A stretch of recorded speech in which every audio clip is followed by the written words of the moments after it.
Merlin's home village, Eilda, is besieged by raiders. They have intimidated a farmer called Matthew into giving them the village's entire harvest.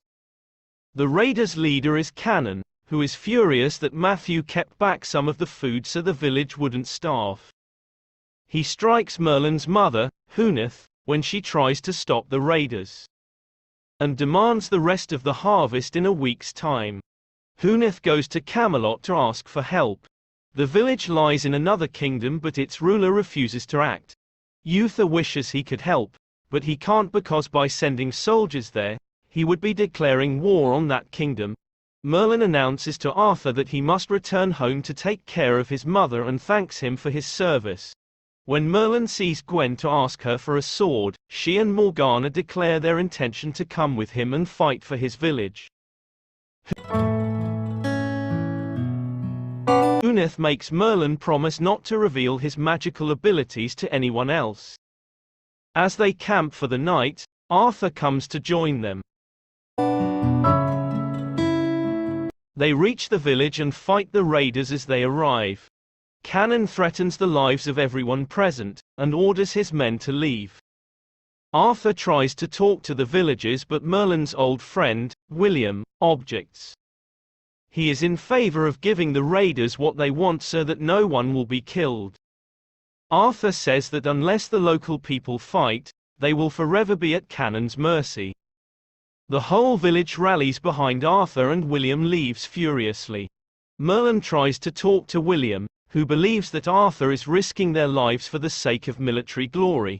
Merlin says that Arthur is his friend and would not put innocent people in danger.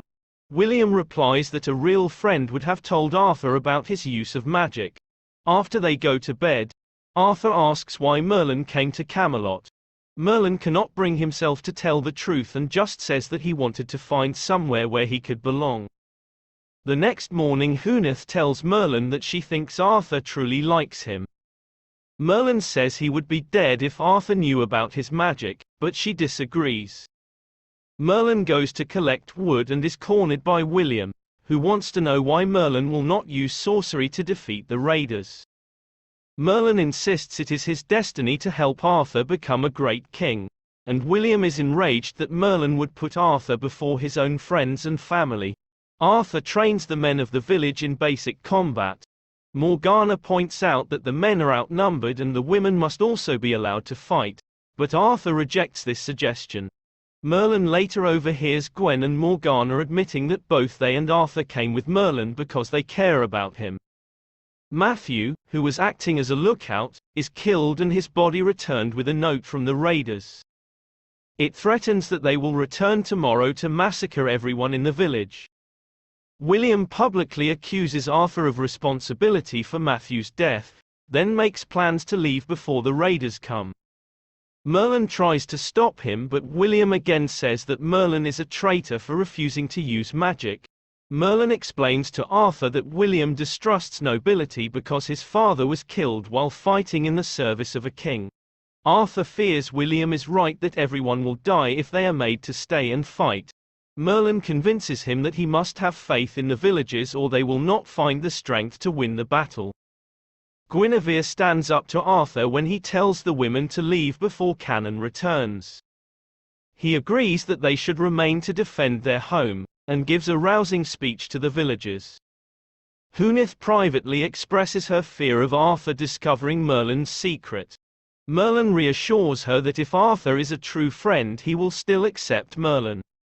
Arthur apologizes to Gwen for not wanting the women to fight. She wants to say that she trusts Arthur, but stumbles over her words. Merlin tries to tell him the truth about his magic and is interrupted by Morgana, who informs them that the raiders have crossed the river.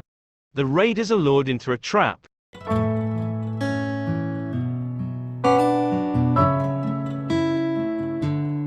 With the women setting fire to the fences, hemming them in while the men ambush them, and the villagers come out to fight. William returns and saves Merlin from being hit. As it looks like the village is losing the battle, Merlin uses his magic to create a strong whirlwind that sends the raiders fleeing. Canon remains and duels with Arthur, who runs him through with a sword. Arthur wants to know who used magic to bring the wind up. At this point, Cannon uses his last moments to fire a crossbow in Arthur's direction. William pushes Arthur out of the way and is hit with the arrow. He is brought into Merlin's house, where he confesses to being the sorcerer who conjured the whirlwind. Arthur leaves and William says that he wanted to give Merlin the chance to be the servant to a great king. He dies, and Merlin sobs over his body. Arthur believes that what Merlin meant to tell him was that William was a sorcerer. He is upset that Merlin didn't warn him about something so dangerous. Merlin says goodbye to his mother and prepares to return to Camelot. Echoing the great dragon's words, she states that he and Arthur are like two sides of the same coin. She assures him that one day, when the time is right, he can tell the truth at last.